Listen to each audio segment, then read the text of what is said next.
You just paid for a brand new compressor and it's already dead. That's not bad luck. That's a mistake almost every shop makes at least once, and it's completely avoidable.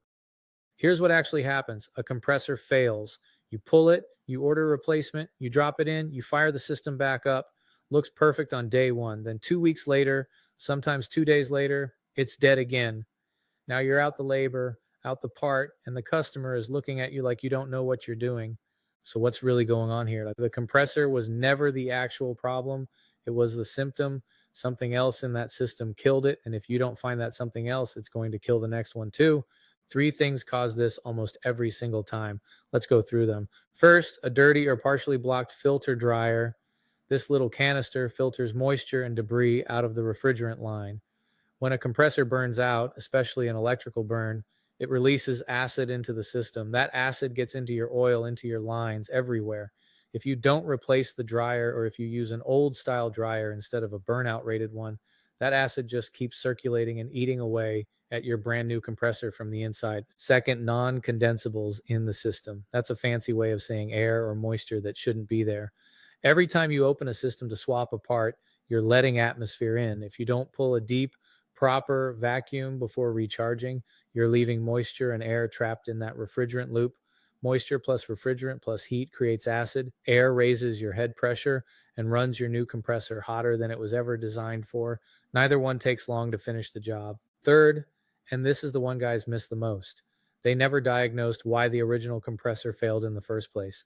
Did it fail from a refrigerant restriction, low charge, a bad start capacitor cycling it on locked rotor over and over, a condenser fan that died months ago and nobody caught it, so the compressor's been cooking under high head pressure ever since?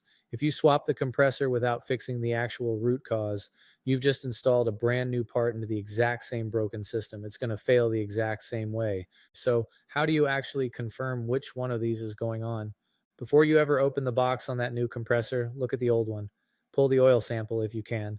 Burnt black or sour smelling oil means acid, means you need an acid rated core removal dryer and probably an acid test kit to confirm the system is clean before you charge it back up. Check your filter dryer condition, check the condenser fan, the capacitors, the charge level, the superheat, and subcooling numbers from before the failure if you have them logged. That superheat number, by the way, just tells you how much the refrigerant is heating up past its boiling point before it hits the compressor. Too low, and liquid refrigerant is slamming into that compressor instead of vapor, which is a fast way to kill it.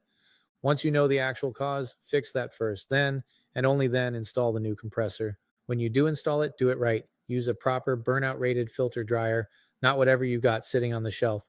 Pull a real vacuum down to 500 microns or lower and let it hold. Don't just glance at the gauge and call it good. Weigh in your charge instead of guessing off pressure. And after it's running, go back and check your superheat and subcooling again to confirm the system is actually balanced, not just cold. This is exactly why we stock burnout rated dryers and proper vacuum and charging tools over at prorefrigerationparts.com, because using the wrong dryer after a burnout is one of the fastest ways to send that new compressor right back to failure. 20 years in the field taught me this the hard way, probably the same way it's about to teach you if you haven't already learned it. A compressor almost never fails on its own. Something in that system made it fail. Replace the part, sure, but diagnose the system first, or you're just paying for the same mistake twice. You just paid for a brand new compressor. Do this right, and it'll actually still be running next year.